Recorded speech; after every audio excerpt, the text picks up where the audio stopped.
నమస్తే, నా పేరు రామకృష్ణ. మీరు చూస్తున్నారు అగ్రిటెక్ తెలుగు. మనం ఇప్పుడు వచ్చేసి తూర్పుగోదావరి జిల్లా రాజనగరం మండలం నరేంద్రపురం అనేటువంటి గ్రామంలో అయితే ఉన్నాము. మనం ఒక 2 years బ్యాక్ ఆర్గానిక్ వ్యవసాయం గురించి మనం రామబాబు గారితో అయితే వీడియో చేయడం జరిగింది. అప్పుడు మనతో కొత్త రకం చిక్కులు అయితే తెచ్చాను. సీడ్స్ వేసిన తర్వాత చెప్తానన్నారు. అప్పుడు కాయలు లేవు, చెట్లు లేవు కాబట్టి అప్పుడు వీడియో చేయలేదు. అయితే ఇప్పుడు మనం ఉన్నటువంటి వీడియోలో వచ్చేసి క్లౌ బీన్స్ అనేటువంటి బీన్స్ అయితే సాగు చేస్తున్నారు. ఏంటంటే చిక్కుడుకు చెందినవి. ఇవి కాకుండా ఇంకో 2 రకాల చిక్కులు కూడా సాగు చేస్తున్నారు. వాటి గురించి కూడా సపరేట్ వీడియోస్ అయితే అప్లోడ్ చేయడం జరిగింది. మన వీడియోస్ అని మీరు మిస్ కాకుండా చూడాలంటే కనుక మన ఛానల్ సబ్స్క్రైబ్ అయినట్టు కనుక అన్ని వీడియోస్ చూడవచ్చు. అయితే మన ఈ వీడియోలో వచ్చేసి ఈ క్లౌ బీన్స్ అసలు ఎట్లా సాగు చేస్తున్నారు, ఎంత దిగుబడి వస్తుంది, అసలు ఈ సీడ్స్ ఎట్లా తీసుకున్నారు అన్ని విషయాలు మనం ఈ సాగు చేస్తున్నటువంటి రైతు రాంబాబు గారిని అయితే అడిగి తెలుసుకోబోతున్నాం. వీడియోలోకి ముందు ఇంకా మీరు మన ఛానల్ సబ్స్క్రైబ్ అవ్వకుండా ఉంటే తప్పకుండా సబ్స్క్రైబ్ చేయండి. పక్కన బెల్ ఐకాన్ క్లిక్ చేసి నోటిఫికేషన్స్ ఎనేబుల్ చేసి పెట్టుకోండి.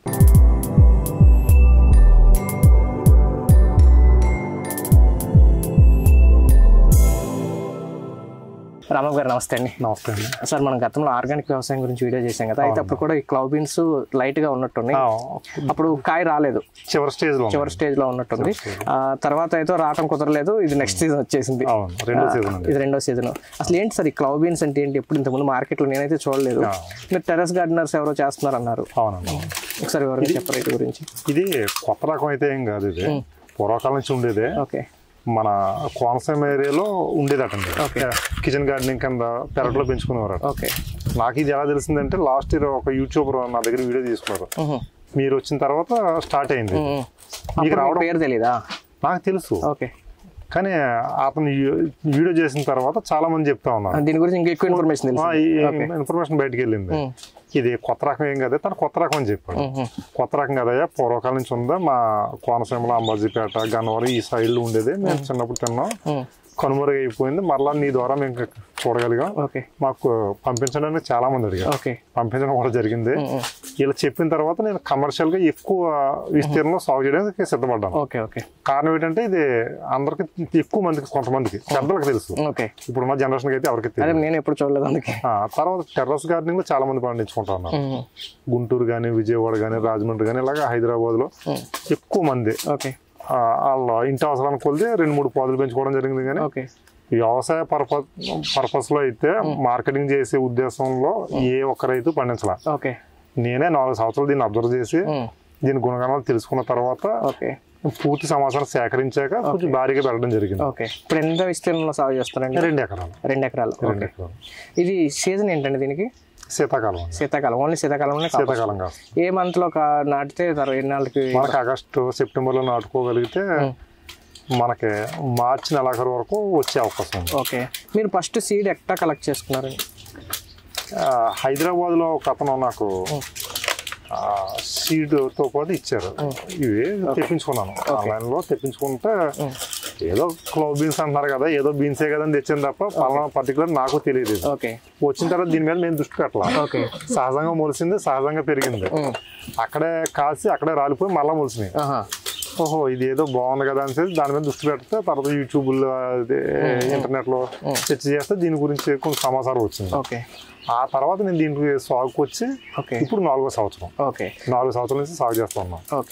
ఇప్పుడు కమర్షియల్ గా ఈ సంవత్సరం ఎక్కువ మంది అడుగుతున్నారు కాబట్టి 2 సంవత్సరాల నుంచి మార్కెట్ లో తీసుకొస్తా ఉన్నాను. తక్కువ మందికి, నాకు సర్కిల్ ఉన్న వాళ్ళ మట్టుకే ఇవ్వగలిగాను. ఈ సంవత్సరం ఎక్కువ మందికి. ఎకరానికి ఎన్ని విత్తనాలు పడతాయండి అసలు ఏమన్నట్లా చెప్పగలరా? 1 కేజీన్నర నుంచి 2 కేజీలు. 2 కేజీలు.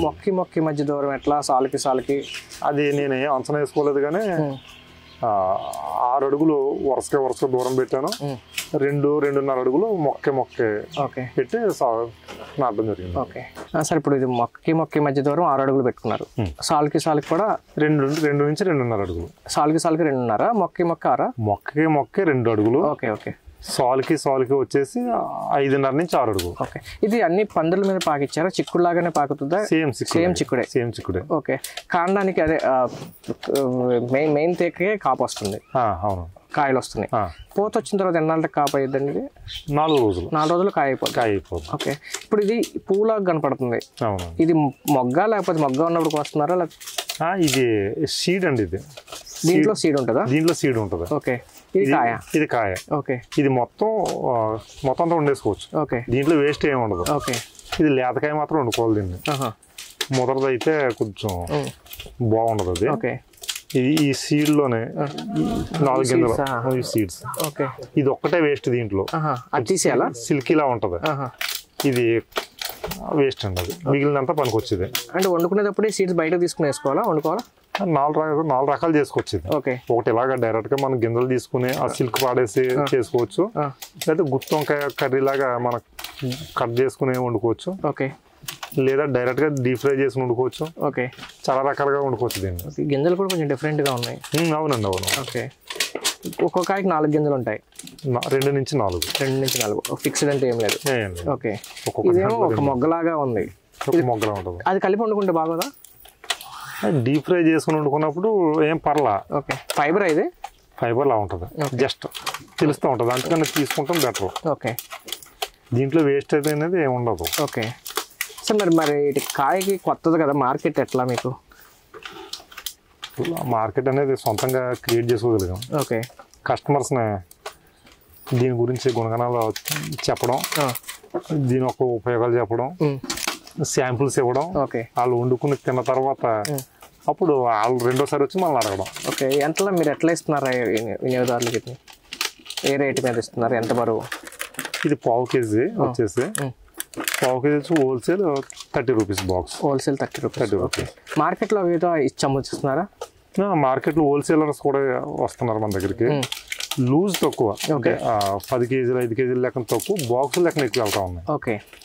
ఇది పర్టికులర్ గా మష్రూమ్స్ అమ్మే కస్టమర్స్ ఉంటారు కదా, మష్రూమ్స్ అమ్మే సెల్లర్స్, వాళ్ళు పెట్టుకుంటా ఉన్నారు. వాళ్ళు ఎక్కువ సేల్ చేస్తున్నారు మష్రూమ్స్ తో పాటు పెట్టి.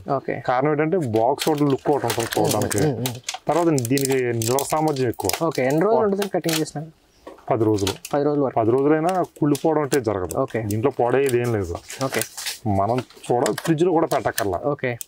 ఇప్పుడు ఏ కర్రీ టేస్ట్ ఉంటుందండి జనరల్గా? దీంతో పోల్చలేమండి దీన్ని. వండే విధానం అయితే మేము క్రమ సమారాధనలో చేయించాం, కొన్ని పెళ్ళిలో చేయించగలిగాం కదా. అందరూ కూడా ఏం చేశారంటే డైరెక్ట్ డీప్ ఫ్రై చేసి ఉండారు. చాలా బాగుంటుంది కర్రీ. అంటే చిక్కుడు ఫ్రై లాగా? చిక్కుడు ఫ్రై లా కాదు, డీప్ ఫ్రై చేశారు ఆయిల్లో చేసి తర్వాత మసాలా కర్రీ చిక్కుడుగా కూరలాగా ఉండారు. దీంట్లో ఎక్స్ట్రా ఏంటంటే బాయిల్డ్ చేయడం కానీ డీప్ ఫ్రై చేయడం కానీ. నార్మల్గా చాలా చోట్ల చూసాను యూట్యూబ్లో, అదేనే చిన్న చిన్న ముక్కగా కట్ చేసి వండుతా ఉన్నాం. ఈ లుక్ కనిపించాలి కదా అనేసి మేము ట్రై చేసి ఉండాలి. ఈ గింజ పడలితే మళ్ళీ లోపల ఆకుంటుంది, అది కూడా డిఫరెంట్. అది ఆకుంటుంది, ఈ ఆకే మళ్ళీ మొక్కగా వస్తుందేమో. మార్కెట్లో రేట్ అయితే ఒక 1/2 kg 30 రూపాయలు అంటే కేజీ 120 రూపాయలు ఉంటుంది. మరి ఎన్ని కేజీలు దిగుబడి వస్తుందండి? దిగుబడి అయితే ఎక్కువగానే ఉంటుంది. ఎంత అనేది మీరు క్యాలిక్యులేట్ చేయడానికి ప్రతిరోజు ఇలా కోస్తూ ఉంటాం. మేము కంటిన్యూ కోసి ఒకరికి ఇచ్చేది అయితే మాకు వెయిట్ తెలుస్తూ ఉంటుంది. కస్టమర్స్ బాక్స్ లెక్కన పోతూ ఉంటాయి. మేము బాక్స్ లెక్కనే అర్థం వేసుకుంటున్నాం. ఈ రోజు 100 బాక్సులు చేసాం, 200 బాక్సులు చేసాం, ఇలా. ఎన్ని బాక్సులు అమ్ముంటారు ఇట్లా అని చెప్పాలి? ఎక్కువగానే తీసుకున్నాం, నేను పర్టికులర్ చెప్పలేను, కానీ రోజుకి 200 నుంచి 400 వరకు ఉండవచ్చు. ప్రతిరోజు. ఇప్పుడు ఎన్ని నెలల నుంచి వస్తున్నారు సార్? 3 నెలల నుంచి వస్తున్నారు. పర్లేదు, మీకైతే ఆశాజనకంగా ఉంది దిగుబడి. ఖర్చు ఎక్కువ అవుతుంది. ఖర్చు ఎందుకని? ఖర్చు ఎందుకు, ఇదే హార్వెస్టింగ్ చేయడానికి, తర్వాత ప్యాకింగ్ చేయడానికి, దీన్ని మార్కెట్ చేయడానికి. మార్కెటింగ్ చేయడానికి దీని గురించి ఎవరికీ తెలియదు, మనమే చెప్పాల్సి వస్తుంది. ఇక్కడ వ్యవసాయంలో ఉండి మనం పని చేయాల్సింది దీని కస్టమర్కి ఎలా నచ్చ చెప్పాలో ఆ టెక్నిక్స్ అన్ని ఉపయోగించాల్సి వస్తుంది. పండియడంతో పాటు దాన్ని రైతు వినియోగదారుడికి అమ్మటం కూడా చాలా కష్టం అవుతుంది, కానీ చేయగలిగాం. సార్ మరి అన్నీ బాగానే ఉంది, మరి దీంట్లో సాగు విధానం ఎట్లా ఉంది? మెయిన్ ఏంటంటే పురుగు మందులు కానీ, తెగులు మందులు, బలం మందులు, దీన్ని నేను ప్రపోజ్ చేయడానికి నేను అడాప్ట్ చేసుకోవడానికి ప్రధాన కారణం ఏంటంటే నేను ఆర్గానిక్ ఫార్మర్, మీకు తెలిసింది. అది నా పొలంలో పురుగు మందులు తక్కువగా, తెగుళ్ళను తట్టుకునే లక్షణాలను సీడ్స్ని డెవలప్ చేసుకుంటూ ఉంటాను. అందులో ఇది ఏ రకమైన తెగుళ్ళు రావు, పురుగు రాదు, రసం పీల్చి పురుగు రసం దగ్గరికే రావు. ఇవన్నీ గుణగణాలు ఉన్నాయి కాబట్టి దీన్ని నేను సాగుకి ఎంచుకోగలిగాను. ఇది నిల్వ ఉండే సామర్థ్యం ఎక్కువ రోజులు నిల్వ ఉంటుంది. ఇది తెగుళ్ళని తట్టుకునే గుణం ఉండబట్టి నేను దీన్ని ఎంచుకున్నాను. పురుగులు కూడా అసలు ఎరువులు ఎరువులు కూడా పెద్దగా అడగదు. మా ఆల్రెడీ మనం వేసిన జీవన ఎరువులు కానీ లేదా కంపోస్ట్ కానీ వీటితో సరిపోతా ఉన్నాం. మీరు ఆర్గానిక్ ఫార్మర్ కాబట్టి మీ స్టైల్ మీరు చేస్తున్నారు. ఇక మిగతా చిక్కుడులాగా సాగు చేస్తే అయిపోద్దా? అయిపోతుంది, ఇంకేం లేదు. ఇంకా చిక్కుడుకి దీనికి చాలా డిఫరెన్స్ ఉంటుంది. చిక్కుడుకి కాయదొలుసు పురుగు ఎక్కువ ఉంటుంది, దీనికి లేదా? దీనికి లేదు. ఓకే, అసలు కాయకి ఏ పురుగు అసలు సమస్య లేదు. ఓకే, ఇప్పుడు ఇంత కాయ మనం చూస్తా ఉన్నాం, ఎక్కడైనా ఒక్క పుచ్చున్నదాన్ని కనిపిస్తుందా మనకి? ఓకే.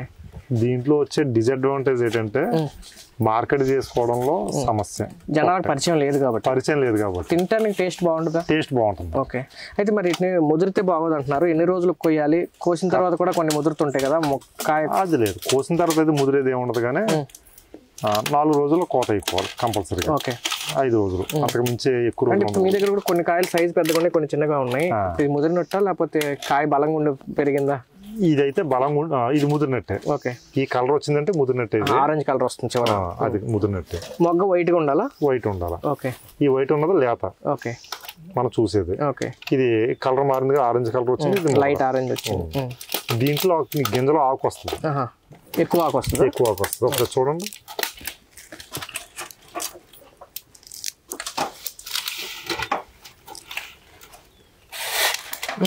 లోపల క్యాబేజీ ఆకు ఉంటుంది. ఇది అదొకటి, దీని గురించి అయితే నాకు తెలియలేదు. ఓకే, ఆకు ఉంటది గింజలో, మరి కారణం ఏంటనేది. ఓకే, ఇదిగో కానీ వండుకునేటప్పుడు ఈ ఆకు ఏం తీరు, తినేస్తారు. ఓకే, ఇదిగో. అవును. ఓకే సార్, మొత్తంగా ఇంకా దీని గురించి ఏమైనా చెప్పడానికి ఏమైనా ఉందా మన వ్యూవర్స్కి? ఇదైతే బ్రహ్మాండంగా వండుకోవచ్చు, హెల్త్ బెనిఫిట్స్ ఎక్కువే. ఓకే, నాకు తెలిసి అయితే పెద్దలు చెప్పిన సమాచారం ప్రకారం షుగర్ని బ్యాలెన్స్ చేసే గుణం ఉందని చెప్పారు. ఓకే, స్టమక్ సంబంధించిన ప్రాబ్లమ్స్ కంట్రోల్ చేస్తుందని చెప్పారు. ఓకే, ఫైబర్ ఎక్కువ, ఓకే, ప్రోటీన్ ఉంది. ఫైబర్ ప్రోటీన్ కలిపి ఉన్న వెజిటబుల్. ఓకే, తర్వాత ఆర్గానిక్, ప్యూర్ ఆర్గానిక్ అని చెప్పొచ్చు. నేనే కాదు, ఎవరు సాగు చేసినా ఆర్గానిక్. మీరు సాగు చేస్తే మిగతా ఎవరు సాగు చేసినా ఆర్గానిక్ అనొచ్చు. కారణం ఏంటంటే ఏ పెస్ట్ దీని జోలికి వచ్చే పని ఉండదు. కాబట్టి రైతులు ఎవరైనా సాగు చేయొచ్చు. కష్టం ఎవరైనా దీన్ని రుచి చూడాలనుకున్న వాళ్ళు కూడా సాధారణమైన కూరగాయలు వాడచ్చు. ఇది ఏదో అద్భుతమైంది అని మాత్రం అనుకోకర్లా. బెండకాయ, వంకాయ, నిత్యం మనం ఎలా అయితే వాడుకుంటామో అలా వాడుకునే కూరగాయ. క్లవ్ బీన్స్ అంటున్నారు, తెలుగులో దీని పేరు ఏంటి? తెలుగులో అయితే లవంగ చిక్కుడు అని పిలుస్తాం. లవంగ చిక్కుడు సేమ్ దాన్ని ట్రాన్స్లేట్ చేసుకున్నారు. అంటే ఓకే అండి. కేరళ బీన్స్ అంటారు. కేరళలో ఎక్కువ పండుగ. కేరళ ఎక్కువ. మన దగ్గర అయితే ఇక్కడ మీరే వ్యవసాయ పరంగా అయితే అంత టెర్రస్ గార్డెనింగ్, వ్యవసాయ పరంగా అయితే రైతుల్లో నేను ఒక.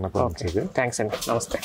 ఫ్రెండ్స్ చూశారు కదా, ఈ క్లవ్ బీన్స్ అది లవంగ షేప్ లో ఉంటుంది కాబట్టి దీన్ని క్లవ్ బీన్స్ అంటున్నారు. మేబీ ఎక్కువగా కేరళలో అయితే సాగు చేస్తారు, కానీ రైతు వారిగా మన దగ్గర ఎవరు కూడా సాగు చేయట్లేదు. ఎప్పటి నుంచో ఉన్న రకమే కానీ టెర్రస్ గార్డెన్స్ వాటిలో చేస్తున్నారు. అయితే ఈ పూర్వం అయితే పండించే వాళ్ళేమో కానీ కనుమరుగైపోయింది. ఇప్పుడు గత 2-3 సంవత్సరాల నుంచి ఓన్లీ తెలంగాణలో కానీ ఏపీలో కనుక చూసుకుంటే కనుక రాంబాబు గారు అయితే కనుక ముందు సీడ్స్ డెవలప్ చేసుకుని దీన్ని సాగు చేయడం జరుగుతుంది. ప్రస్తుతం 1/4 kg బాక్స్ వచ్చేసి ఆయన ఓన్ మార్కెటింగ్ చేసుకుంటున్నారు కాబట్టి 30 రూపాయలకి అయితే వెళ్తుందని చెప్తున్నారు. ఇది దిగుబడి ఎంత వస్తుంది అనేది కరెక్ట్గా క్యాలిక్యులేట్ అయితే చేయలేదు, కానీ బాగానే వస్తుంది. అయితే కొయ్యడానికి కూలీలు ఖర్చు పెరుగుతుంది, కానీ ప్యాకింగ్ చేసుకోవడం కొత్తవి కాబట్టి మార్కెట్లో జనాలకు పరిచయం చేయడం అనేది కొంచెం ఇబ్బందిగా ఉన్నప్పటికీ ప్రస్తుతానికైతే ఆయనకి సాగు కానీ లేదా లాభం కానీ ఆశాజనకంగా అయితే ఉందని చెప్పేసి రాంబాబు గారు చెప్తున్నారు. ఇది ఈ రోజు వీడియో. మరో వీడియోలో మళ్ళీ కలుసుకున్నాం. ఇంకా మీరు మన ఛానల్ సబ్స్క్రైబ్ చూసుకుని తప్పకుండా సబ్స్క్రైబ్ చేయండి. పక్కన బెల్ ఐకాన్ క్లిక్ చేసి నోటిఫికేషన్స్ అనేవి చేసి పెట్టుకోండి. Thank you.